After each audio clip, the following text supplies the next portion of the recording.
Hello दोस्तों, मेरा नाम है सचिन नेगी। आज मैं आपको एक्सरसाइज 6.2 का क्वेश्चन नंबर 7वां कराऊंगा। दोस्तों, अगर आप चैनल पे नए हो तो चैनल को सब्सक्राइब करना ना भूलें।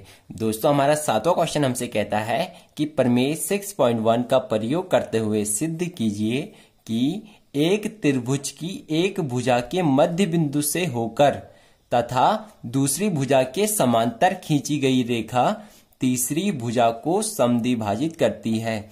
यानी दोस्तों, हमने सिद्ध करना है कि एक त्रिभुज की एक भुजा की मध्य बिंदु, जैसे ये हमारा एक त्रिभुज है, हमने इस त्रिभुज की एक भुजा, यानी ये हमारी एक भुजा है, तो हमने इस त्रिभुज की एक भुजा के मध्य बिंदु और इस त्रिभुज की दूसरी भुजा के समांतर अगर हम कोई रेखा खींचते हैं तो जो वह रेखा है वह त्रिभुज की तीसरी भुजा को समद्विभाजित करती है।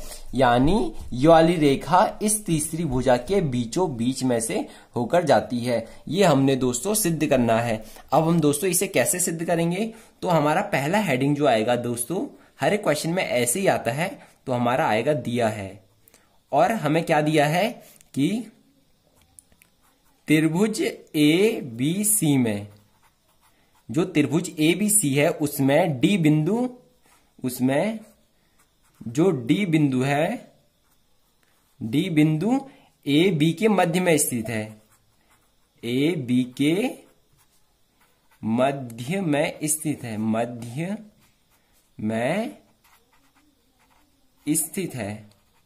यानी दोस्तों हमें क्वेश्चन में दिया है कि एक त्रिभुज की एक भुजा के मध्य बिंदु, यानी एक त्रिभुज की एक भुजा के मध्य बिंदु और दूसरी भुजा के समांतर। तो हमने पहले लिखा है, माना जो डी बिंदु है वह ए बी के मध्य में स्थित है, ये हमने माना है। इसलिए जो डी वाला बिंदु है वो इस भुजा के मध्य में स्थित है। इसलिए जो हमारा आता है ए डी बराबर डी बी, डी बी, क्योंकि ये मध्य में स्थित है इसलिए हमारा ए से लेकर डी तक की जितनी भी दूरी होगी उतनी ही दूरी डी से बी तक की होगी। और हमें दूसरे नंबर पे दिया है दोस्तों कि जो बी सी है वह समांतर है डीई के, डीई के। ये हमें दूसरे नंबर पे दिया है, क्योंकि हमें साफ साफ दिया है कि एक त्रिभुज की एक भुजा के मध्य बिंदु से होकर दूसरी भुजा के समांतर खींची गई। अब हमने क्या सिद्ध करना है, तो हमने सिद्ध करना है कि जो वह रेखा होती है वह तीसरी भुजा को समद्विभाजित करती है, यानी ये वाली रेखा इस वाली भुजा को समद्विभाजित करेगी।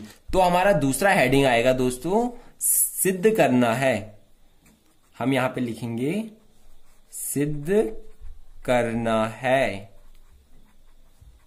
और हमने क्या सिद्ध करना है, तो हमने सिद्ध करना है कि जो ई वाला बिंदु है, जो ई बिंदु है, ई बिंदु ए सी के मध्य में स्थित है, ई बिंदु ए सी के मध्य में है, मध्य में है, मध्य में है। अब दोस्तों इसे हमें सिद्ध करने के लिए क्या क्या चाहिए होगा, उसे हम प्रमाण द्वारा निकालते हैं। प्रमाण, तीसरा हेडिंग आएगा दोस्तों हमारा प्रमाण। अगर दोस्तों हमारे पास सिद्ध करने के लिए कुछ भी आता है तो हम इन्हीं हेडिंगों का यूज करके उसे आगे सॉल्व करते हैं। तो हम दोस्तों प्रमाण में क्या करेंगे, तो हम पहले लिखेंगे त्रिभुज ए बी सी में, ए बी सी में। अब हम दोस्तों इस ए बी सी में प्रमेय 6.1 का यूज करेंगे, 6.1 से। यानी हमने इस एबीसी में प्रमेय 6.1 का यूज करना है, और जो प्रमेय है वो है आधारभूत अनुपातिकता प्रमेय। यानी प्रमेय 6.1 को आधारभूत अनुपातिकता प्रमेय कहते हैं। और ये प्रमेय हमसे क्या कहता है, तो ये प्रमेय हमसे कहता है कि यदि हमारे पास कोई त्रिभुज है और हम इस त्रिभुज की एक भुजा के समांतर कोई रेखा खींचते हैं, तो जो वह रेखा है वह बाकी दोनों भुजाओं को समान अनुपात में विभाजित करती है। क्योंकि हमें क्वेश्चन में साफ साफ दिया है कि जो BC है वह DE के समांतर है, यानी हमने BC के समांतर अगर कोई रेखा खींची है तो यह रेखा बाकी दोनों भुजाओं को समान अनुपात में विभाजित करेगी। इसका क्या मतलब है, तो मैं आपको बता दूं कि इसका मतलब है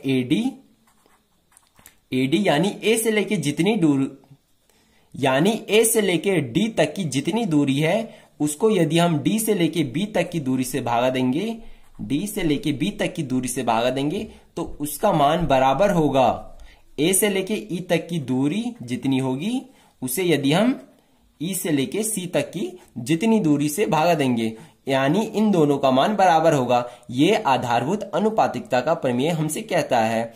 अब हम दोस्तों यहाँ पे AD का मान यहां से लिख लेंगे, यानी हमारा यहाँ पे AD बराबर क्या है, DB।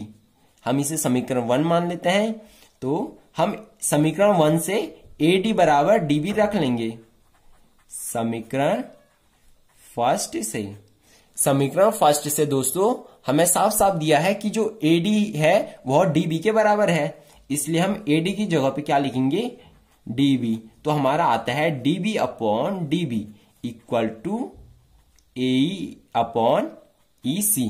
ये हमारा आ चुका है। अब हम DB से DB को भागा देंगे, यानी अगर हम किसी भी संख्या से उसी संख्या को भागा देते हैं तो एक बार जाता है। तो दोस्तों हमारे यहां आता है 1 equal to AE upon EC।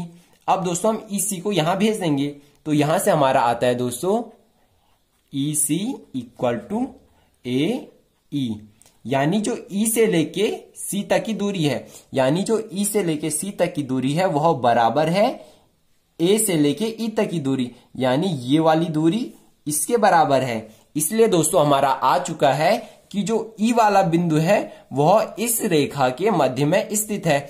इसलिए दोस्तों हमारे यहां से आ चुका है कि E वाला बिंदु, इसलिए E बिंदु, जो E वाला बिंदु है वह AC के मध्य में है, AC के मध्य में है। जब दोस्तों ये E वाला बिंदु इस रेखा के मध्य में स्थित होगा तभी तो हमारा EC का मान, यानी यहां से लेके यहां तक की दूरी, यहां से लेके यहां तक की दूरी के बराबर होगा। इसलिए यहां से हमारा आ चुका है कि E बिंदु AC के मध्य में है, और यही दोस्तों हमने सिद्ध करना था। अब हम एक बार क्वेश्चन को और देखेंगे कि आखिर हमने इस क्वेश्चन में किया क्या।